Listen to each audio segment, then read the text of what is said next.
ಎಲ್ಲರಿಗೂ ನೈಸರ್ಗಿಕ ಕೃಷಿಗೆ ಸ್ವಾಗತ. ಇವತ್ತು ನಾವು ನಮ್ಮ ತೋಟದಲ್ಲಿ ಫಿಶನ್ನು ಉಪಯೋಗಿಸ್ಕೊಂಬಿಟ್ಟು, ಅಂದರೆ ಮೀನಾಮೃತ ಅಂತ ಹೇಳ್ತೀವಿ, ಕೆಲವರು ಅಮಿಕ್ ಆ್ಯಸಿಡ್ ಅಂತ ಹೇಳ್ತೀವಿ.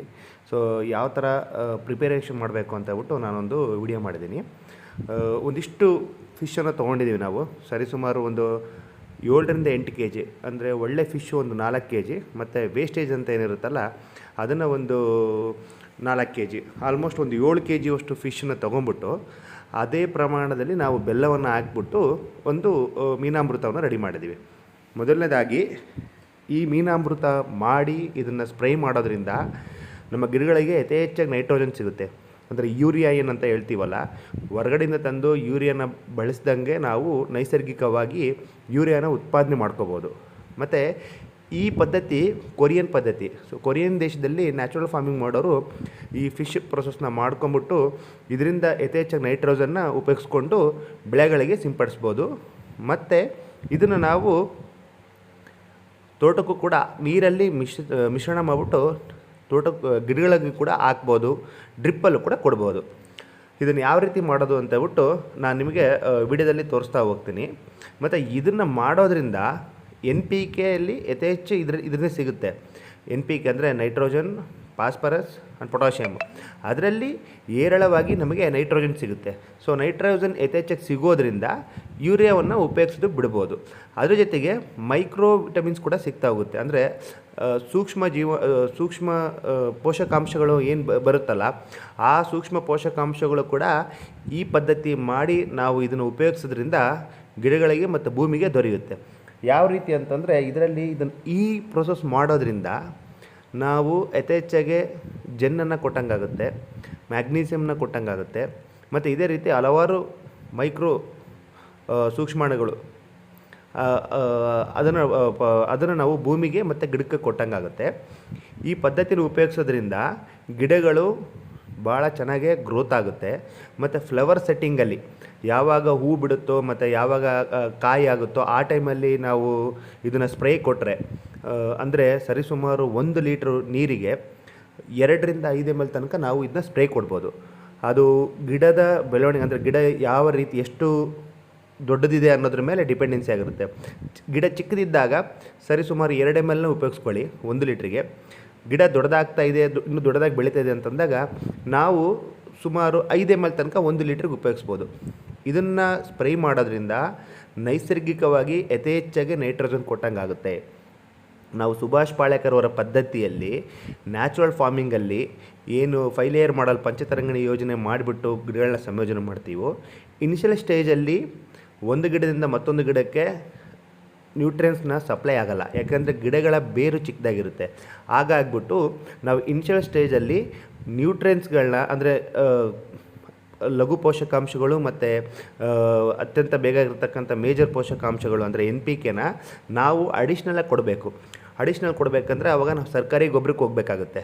ಅಂದರೆ DAP ಆಗಲಿ, ಯೂರಿಯಾ ಆಗಲಿ, ಇದನ್ನು ತಂದು ಹಾಕಬೇಕಾಗುತ್ತೆ.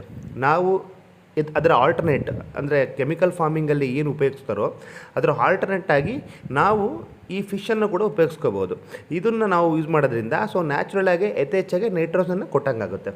ನೈಟ್ರೋಜನ್ನು ಯಾವಾಗ ಜಾಸ್ತಿ ಯಥೇಚ್ಛಾಗುತ್ತೋ ಗಿಡಗಳ ಬೆಳವಣಿಗೆ ತುಂಬ ಚೆನ್ನಾಗಿ ಬೆಳವಣಿಗೆ ಆಗುತ್ತೆ.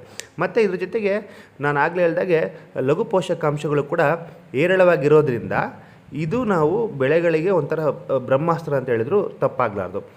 ಮತ್ತೊಂದು ಏನಂದರೆ, ಯಾವಾಗ ಕೆಮಿಕಲ್ ಫಾರ್ಮಿಂಗ್ನ ಮಾಡೋರು ಯಾವ್ಯಾವ ಟೈಮಲ್ಲಿ DAP ಕೊಡ್ತಾರೆ, ಯೂರಿಯಾ ಕೊಡ್ತಾರೋ ಆ ಟೈಮಲ್ಲೆಲ್ಲ ನಾವು ಇದನ್ನ ಸ್ಪ್ರೇ ಮಾಡ್ಬೋದು. ಫಾರ್ ಎಕ್ಸಾಂಪಲ್, ಈಗ ನಾನು ತೋಟದಲ್ಲಿ ಪಪ್ಪಾಯಿ ಹಾಕಿದ್ರಿ. ಪಪ್ಪಾಯಿಗೆ ಸುಮಾರು 2-3 ತಿಂಗಳಾದಮೇಲೆ ಒಂದಿಷ್ಟು DAP ಒಂದಿಷ್ಟು ಯೂರಿಯಾನ ಮಿಕ್ಸ್ ಮಾಡಿಬಿಟ್ಟು ಪ್ರತಿ ಗಿಡಗಳಿಗೆ ಕೊಡ್ತಾರೆ. ನಾವು ಅದೇ ಸಮಯದಲ್ಲಿ, ಅಂದರೆ ಒಂದು ಸುಮಾರು 1.5-2 ತಿಂಗಳಾದ ಮೇಲೆ ಪ್ರತಿ 15 ದಿನಕ್ಕೊಂದು ಸತಿ ನಾವು ಗಿಡಗಳ ಬುಡಕ್ಕೆ ಇದನ್ನು ನಾವು ನೀರಿನ ಮುಖಾಂತರ ಹರಿಸ್ಬೋದು.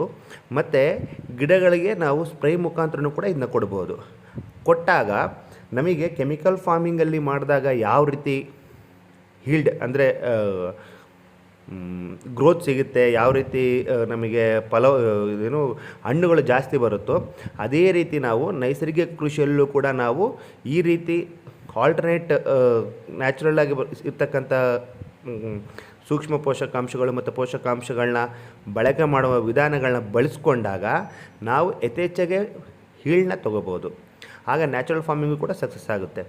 ನಾವು ಬರೀ ಜೀವಾಮೃತ ಹಾಕ್ಕೊಂಡು ಮಂತ್ಲಿ ಒನ್ಸು 10 ಡೇಸ್ ಒಂದ್ಸತಿ ಮಾಡ್ತೀವಿ ಅಂದರೆ ಅದು ಅಷ್ಟೊಂದು ನಮಗೆ ಬೇಗ ಅಭಿವೃದ್ಧಿ ಸಿಗಲ್ಲ. ಈಗ ನೀವು ನೋಡ್ತಾ ಇದ್ದೀರಾ, ಸರಿಸುಮಾರು ಒಂದು 8 kg ಬೆಲ್ಲನ ನಾನು ಉಪಯೋಗಿಸ್ತಿದ್ದೀನಿ. ಈ 8 kg ಬೆಲ್ಲ ಆದಷ್ಟು ಕಪ್ಪು ಬೆಲ್ಲ ಆಗಿದ್ದು ಮತ್ತು ಸಾವಯವ ಬೆಲ್ಲ ಆಗಿದ್ದರೆ ಅನುಕೂಲ. ಸಿಗಲಿಲ್ಲ ಅಂತಂದರೆ ನಿಮ್ಮಲ್ಲಿ ಸಿಗ್ತಕ್ಕಂಥ ಬೆಲ್ಲನೇ ಉಪಯೋಗಿಸಿ. ಈ ಬೆಲ್ಲಕ್ಕೆ ನಾವು ಏನು ಇಷ್ಟ ತನಕ ನೋಡಿದ್ರಲ್ಲ ನೀವು, ಫಿಶ್ನ ಕಟ್ ಮಾಡ್ಕೊಂಬಿಟ್ಟು ತಂದಿದ್ವಿ, ಆ ಫಿಶ್ನ ಈ ಬೆಲ್ಲದ ಜೊತೆಗೆ ಮಿಕ್ಸ್ ಮಾಡ್ತಾಯಿದ್ವಿ. ಒಂದು ಸರಿಸುಮಾರು 3.5 ರಿಂದ 4 kg ಫಿಶನ್ನು ತೊಗೊಂಬಿಟ್ಟು ಅದನ್ನು ಕಟ್ ಮಾಡಿಕೊಂಡು ನಾವು ಅದನ್ನ ಮಿಕ್ಸ್ ಮಾಡಿದ್ವಿ. ಅದ್ರ ಜೊತೆಗೆ ಒಂದಿಷ್ಟು ವೇಸ್ಟೇಜ್ ಅಂತ ಸಿಗುತ್ತೆ. ಅಂದರೆ ನಾವು ಫಿಶ್ ಶಾಪಲ್ಲಿ ಹೋಗಿ ಕೇಳಿದಾಗ ಅವ್ರು ಏನು ಕಟ್ ಮಾಡ್ಬೇಕಾದ್ರೆ ವೇಸ್ಟೇಜ್ ಅಂತ ತೆಗೆದಿರ್ತಾರಲ್ಲ, ಅದೆಲ್ಲ ಒಂದ್ರಲ್ಲಿ ಹಾಕಿಟ್ಟಿರ್ತಾರೆ. ಅದನ್ನು ಒಂದು 4 kg ತೊಗೊಂಬಂದಿದ್ದೀನಿ ನಾನು. ಅಂದರೆ ಸುಮಾರು 7-7.5 kg ಫಿಶ್ ಮೆಟೀರಿಯಲ್ ಇದೆ ಇದರಲ್ಲಿ. ಸೊ ಅದೇ ರೀತಿ ಒಂದು 8 kg ಬೆಲ್ಲನ ಹಾಕ್ಬಿಟ್ಟು ಚೆನ್ನಾಗಿ ಅದನ್ನು ಮಿಶ್ರಣ ಮಾಡಬೇಕು. ಅಂದರೆ ಬೆಲ್ಲ ಮತ್ತು ಫಿಶ್ ಏನಿದೆಯಲ್ಲ ಅದೆರಡೂ ಕೂಡ ಮಿಕ್ಸ್ ಆಗಬೇಕು. ನಾವು ನೋಡ್ಬೇಕಾದ್ರೆ ಅನಿಸುತ್ತೆ, ಇದು ನೋಡಿದರೆ ಒಂಥರ ಅಸಹ್ಯ ಅನಿಸ್ಬೋದು ಕೆಲವರಿಗೆ, ಆದರೆ ಇದು ತುಂಬ ಚೆನ್ನಾಗಿ ಉಪಯೋಗ ಆಗುತ್ತೆ.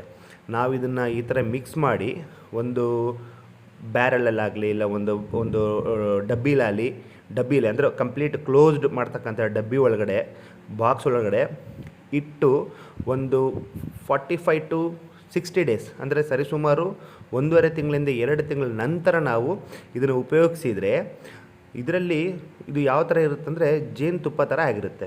ಅಂದರೆ ಯಾವುದೇ ರೀತಿ ಸ್ಮೆಲ್ಲೂ ಇರಲ್ಲ ಮತ್ತು ಆಲ್ಮೋಸ್ಟ್ 90% ಆ ಫಿಶ್ಶಿನ ಏನು ಅಂಶ ಇದೆಲ್ಲ ಅದೆಲ್ಲ ಅದರಲ್ಲಿ ಕರಿಗಿಬಿಟ್ಟು ಒಂಥರ ಜೇನುತುಪ್ಪ ಥರ ಆಗಿರುತ್ತೆ.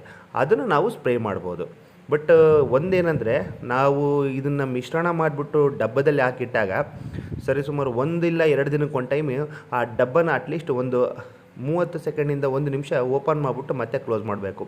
ಏನಕ್ಕಂದರೆ ನಾವು ಕ್ಲೋಸ್ಡ್ ಡಬ್ಬದಲ್ಲಿ ಇಟ್ಟಾಗ ಒಂದು ಆ್ಯಸಿಡ್ ಫಾರ್ಮೇಟ್ ಆಗುತ್ತೆ. ಸೊ ಡಬ್ಬ ಮೋಸ್ಟ್ಲಿ ಹೊಡಿಬೋದು, ಇಲ್ಲಾಂದರೆ ಬ್ಲಾಸ್ಟ್ ಆಗ್ಬೋದು. ಅದಕ್ಕೋಸ್ಕರನೇ ಡೈಲಿ ಒನ್ಸು ನಾವು ಆ ಡಬ್ಬನ ಮುಚ್ಚಳವನ್ನು ತೆಗೆದುಬಿಟ್ಟು ಒಂದು 30 ಸೆಕೆಂಡಿಂದ 1 ನಿಮಿಷ ಓಪನ್ ಮಾಡಿ ಮತ್ತೆ ಕ್ಲೋಸ್ ಮಾಡಿಟ್ರೆ ಏನೂ ಆಗಲ್ಲ. ಸೊ ಈ ಥರ ಮಾಡಿದಾಗ ಒಂದು 60 ಡೇಸ್ ಆದಮೇಲೆ 2 ಮಂತ್ಸ್ ಆದಮೇಲೆ ಇದು ನೋಡೋಕ್ಕೆ ಈಗ ಎಷ್ಟು ಅಂದರೆ ಅಸಹ್ಯ ಅನಿಸುತ್ತೋ ತುಂಬ ಚೆನ್ನಾಗಿರುತ್ತಾಗ ಮತ್ತು ಒಳ್ಳೆ ಸ್ಮೆಲ್ಲು ಕೂಡ ಬರುತ್ತೆ. ಜೇನುತುಪ್ಪ ಥರನೇ ಸ್ಮೆಲ್ ಇರುತ್ತೆ ಅದು. ಆ ಟೈಮಲ್ಲಿ ನಾವು ಉಪಯೋಗಿಸ್ಕೊಂಡ್ರೆ ಇದನ್ನು ನಾವು ನೈಸರ್ಗಿಕವಾಗಿ ನೈಟ್ರೋಜನ್ನ ಕೊಟ್ಟಂಗೆ ಆಗುತ್ತೆ. ಕೆಮಿಕಲ್ ಫಾರ್ಮಿಂಗ್ ಮಾಡೋರು ಯಾವ ಥರ ಯೂರಿಯಾ ತಂದು ಕೊಡ್ತಾರೋ ಅದ್ರ ಬದಲಿನ ಕೊಡಬೇಕು. ಬಟ್ ಯೂರಿಯಾ ಕೊಟ್ಟರೆ ಬರೀ ನೈಟ್ರೋಜನ್ ಮಾತ್ರ ಸಿಗುತ್ತೆ. ನಾವು ಇದನ್ನು ಕೊಡೋದ್ರಿಂದ, ಅಂದರೆ ಇದೇನು ಮೀನಾಮೃತವನ್ನು ಕೊಡೋದ್ರಿಂದ ನಮಗೆ ನೈಟ್ರೋಜನ್ನು ಸಿಗುತ್ತೆ, ಅದ್ರ ಜೊತೆಗೆ ಲಘು ಪೋಷಕಾಂಶಗಳು ಕೂಡ ದೊರೆಯುತ್ತೆ. ಸೊ ಇದು ಒಂದು ಪ್ರೊಸೆಸ್ಸು. ಇದನ್ನು 40 ಡೇಸ್ ಆದಮೇಲೆ ನಾನು ಮತ್ತೆ ಇದನ್ನು 40-45 ಡೇಸ್ ಆದಮೇಲೆ ಇದು ಓಪನ್ ಮಾಡಿದ್ಮೇಲೆ ಯಾವ ಥರ ಆಗಿದೆ, ಯಾವ ಥರ ಸ್ಪ್ರೇ ಮಾಡ್ತೇನೆ ಅಂತ ಹೇಳ್ಬಿಟ್ಟು ನಿಮಗೆ ತೋರಿಸ್ಕೊಡ್ತೀನಿ. ಮತ್ತು ಇದರಲ್ಲಿ ಇನ್ನೂ ಏನಾದರೂ ಮಾಹಿತಿಗಳು ಕೊರತೆ ಇದ್ದರೆ ದಯವಿಟ್ಟು ಕಮೆಂಟಲ್ಲಿ ಕೂಡ ತಿಳಿಸಿ. ಧನ್ಯವಾದಗಳು.